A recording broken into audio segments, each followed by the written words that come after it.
Thinking about how season 3 ends, just like, please tell me you're coming back. Like, please.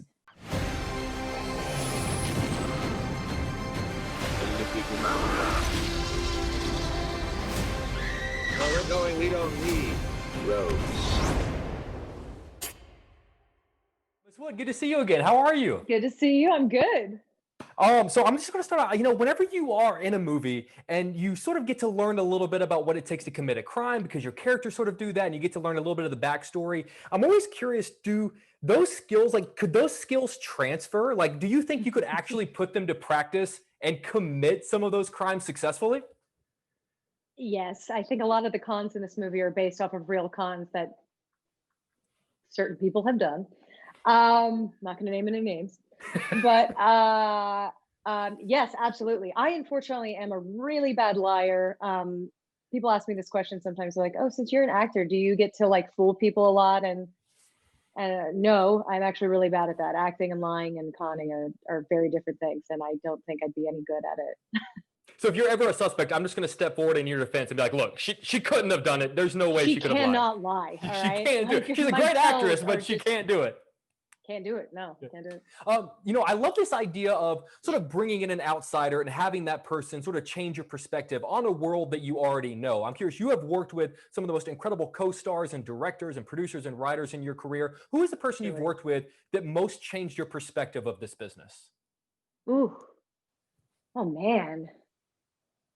But change my perspective of the business. Oh, good Lord. I don't even know where to begin. I mean, I've had directors really change my life with a simple direction that just opens up a whole world. I know Catherine Hardwicke did that for me, filming 13. She was just able to say things to me that just clicked.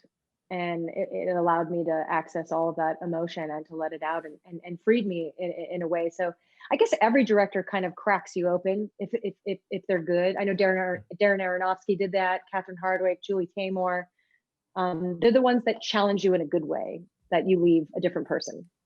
Speaking of Aronofsky, if I ever want a good cry, I just watch you and Mickey go head to head. Like that gets the tears going. You were a part of a really incredible documentary that if people haven't seen, I hope they see, called Showbiz Kids. I hope so too. It's an important film. It really is. And I hope I'm not off the mark here. And please tell me if I am. But as I was watching this film, I really sort of kind of was making connections in the sense that I felt like someone, a younger person, being thrown into a world that maybe they weren't prepared for, maybe they didn't belong to. And I was wondering if when you were filming this, if you made any of those connections, or if I'm just completely sort of off the mark in that regard. No, you're right on the mark. I related a lot to Old Olio in the way that we both grew up in a very unconventional way, sort of separated from any kind of societal norms. And it was very hard for me to relate to people my own age and to know what my place in the world was. And, it's when you're treated like a peer and not a child. And also it can be confusing as a young person if you don't understand the relationship between performance and love and affection, and that being loved and being adored are two kind of very different things.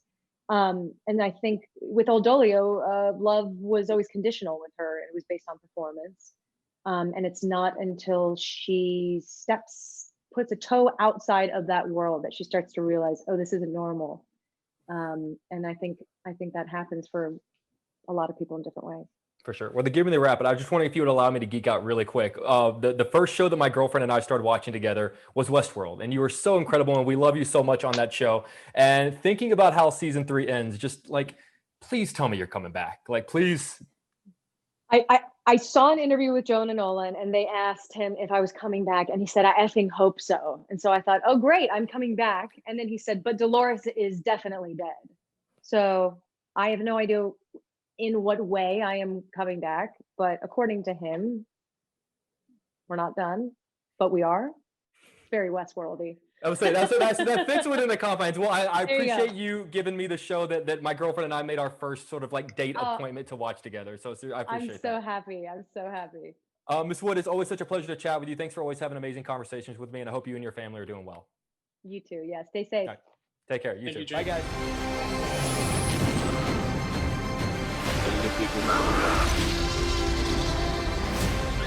Where we're going, we don't need roads.